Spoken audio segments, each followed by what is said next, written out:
വലിയ സന്തോഷവും കടപ്പാടും ഒരു പ്രത്യേക തരം സ്നേഹവും അറിയിക്കുന്നു കിട്ടുകയാണ്. അപ്പൊ thank you gangs Pallimoola, thank you gangs Pallimoola.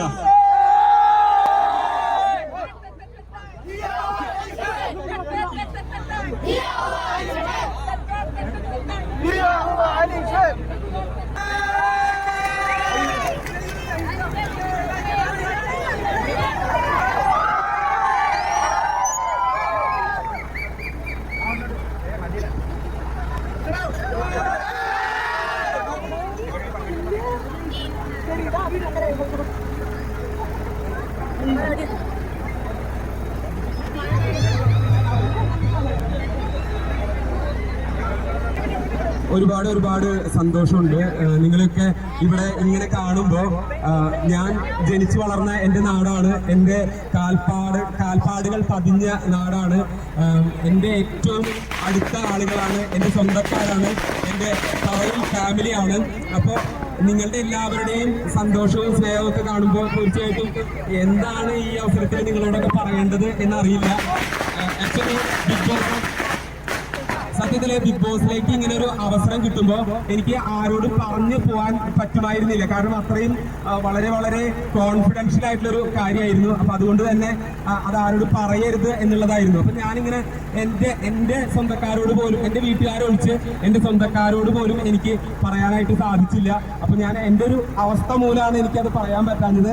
അപ്പം ഒരിക്കൽ കൂടെ ചോദിക്കാറുണ്ട് അതിന് പറഞ്ഞു പോവായിരുന്നില്ലേ എന്ന്. പക്ഷെ അതിനുള്ള ഒരു സാഹചര്യം ആയിരുന്നില്ല, പെട്ടെന്നായിരുന്നു. ആരോട് പറയരുത്, എൻ്റെ ഒരു ഫോട്ടോ പോലും സോഷ്യൽ മീഡിയയിൽ ഇതിന്റെ പേരിൽ വരരുത് എന്നൊക്കെ പറഞ്ഞിരുന്നു. അതുകൊണ്ടാണ്.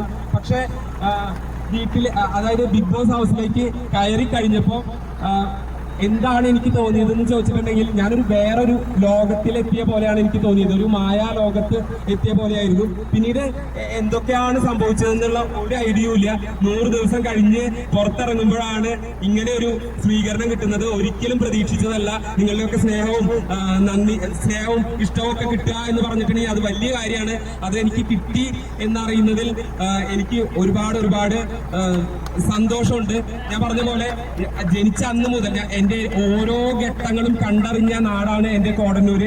എൻ്റെ ഓരോ ഉയർച്ചയിലും എൻ്റെ ഓരോ താഴ്ചയിലും എൻ്റെ ഇടത്തും വലത്തും പിന്നെ കയറ്റിറക്കങ്ങളിലും ഒക്കെ എൻ്റെ കൂടെ നിന്ന നാടാണ്. അപ്പോൾ അതുകൊണ്ട് തന്നെ എൻ്റെ എല്ലാവിധ ഇപ്പോൾ പലപ്പോഴും ഷാനവാസൊക്കെ ആയിട്ട് സംസാരിക്കുമ്പോൾ ഇങ്ങനെ നാടിനെ കുറിച്ചൊക്കെ ഒരുപാട് പറയുമായിരുന്നു. അപ്പോൾ എവിടെയാണ് അപ്പൊ ആദ്യമായിട്ട് ഇങ്ങനെ ചോദിക്കുമ്പോൾ എവിടെയാണ് നാടെന്ന് പറഞ്ഞപ്പോൾ കോടന്നൂരാണ് നാട്, തൃശ്ശൂരിൽ നിന്ന് ഒരു 10 കിലോമീറ്റർ മാത്രമേ ഉള്ളൂ എന്നൊക്കെ പറഞ്ഞപ്പോൾ ഇത് കേട്ടുകൊണ്ടിരിക്കുന്ന ആളുകൾ, സഹമത്സരാർത്ഥികൾ കോടന്നൂരോ അതെവിടെയാണ് എന്ന് ചോദിച്ചതൊക്കെ എനിക്ക് ഓർമ്മയുണ്ട്. പോകെ അവര് തന്നെ കോടന്നൂര് വരണം എന്ന് പറയുന്ന ഒരു അവസ്ഥയായി. തീർച്ചയായിട്ടും അവർക്ക് ഒരുപാട് ആഗ്രഹമുണ്ട് ഇവിടേക്ക് വരാനായിട്ട്. തീർച്ചയായിട്ടും അവർ വരും. അപ്പോൾ ഒരിക്കൽ കൂടെ കോടന്നൂരിനോടുള്ള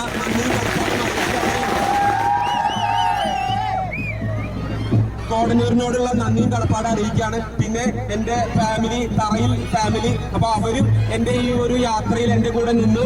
അപ്പൊ അവരോടുള്ള നന്ദിയും അറിയിക്കുന്നു. പിന്നെ ഗ്യാങ്സ് പള്ളിമൂലയോടുള്ള നന്ദി അറിയിക്കുന്നു, ഇത്രയും വലിയൊരു മൊമെന്റ് ഒക്കെ തന്നതിന്. പിന്നെ സർവോപരി എൻ്റെ നാട്ടുകാർ, നന്മ നിറഞ്ഞ കോടന്നൂർക്കാർ, അവരോടുള്ള നന്ദി എത്ര പറഞ്ഞാലും തീരില്ല. നമ്മുടെ നാടിന്റെ പേര്, കോടന്നൂരിന്റെ പേര് ലോക ചരിത്രത്തിൽ അടയാളപ്പെടുത്തുന്ന ഞാൻ കാര്യമായിട്ടാണ് ഇത് പറയുന്നത്. ഇപ്പൊ ഞാൻ വിചാരിച്ചിട്ട് കോടന്നൂരിനെ ഇത്ര പോപ്പുലർ ആക്കാൻ പറ്റി. ഇവിടെ നിൽക്കുന്ന ഓരോരുത്തരും അങ്ങനെ വിചാരിക്കുകയാണെങ്കിൽ തീർച്ചയായിട്ടും ലോക ചരിത്രത്തിൽ ഏറ്റവും തിളക്കമാർന്ന ഒരു ഗ്രാമമായിട്ട് കോടന്നൂർ മാറും, ഉറപ്പാണ്. അങ്ങനെ തന്നെ ആവണമല്ലേ? അപ്പൊ തീർച്ചയായിട്ടും പറ്റും. അപ്പൊ നമുക്ക് ഒരുമിച്ച് അതിനുവേണ്ടി ശ്രമിക്കാം. ഓക്കെ.